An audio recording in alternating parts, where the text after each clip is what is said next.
My life's been littered with luck. One of the great bits of luck is that I entered the film industry about 3 weeks after the Americans left.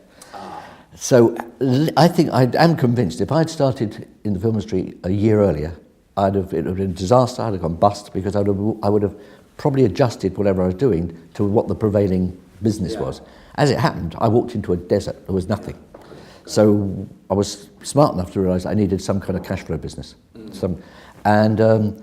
Sandy Lieberson and I started a company called Visual Program Systems to make what it was the very, very first company set up to do video cassettes, because we figured there was a market for video cassettes in education. So it's really weird. In 1968, I started an education business.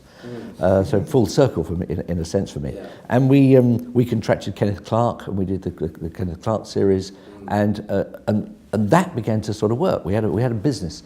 We got Rothschilds to finance that business. And that, where was the outlet for that then? Well, it was wherever we get it. Essentially, the first outlet was always television.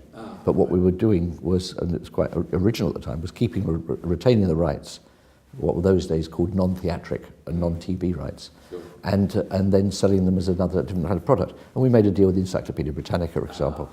It was very kind of hand-to-mouth, spatchcock stuff and primitive. We look back, utterly primitive.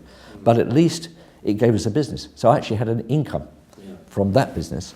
And then, more by luck than by judgment, in fact a lot more by luck than by judgment, I got Melody, who was Sport, because they renamed it here, with Warris, and Alan Parker still, and he tells this story brilliantly, Alan Parker still working in the ad agency, and Charles Saatchi still working in the advertising agency, moonlighting for me. So I was getting them writing scripts when they were still at the agency, which I would then go out and peddle. And we did a thing on the radio the other day. It was really very amusing, with the fact that we didn't even know what a script looked like. I had to nick a script, to type a script that looked like a script. I mean, that's how hopeless we were, really.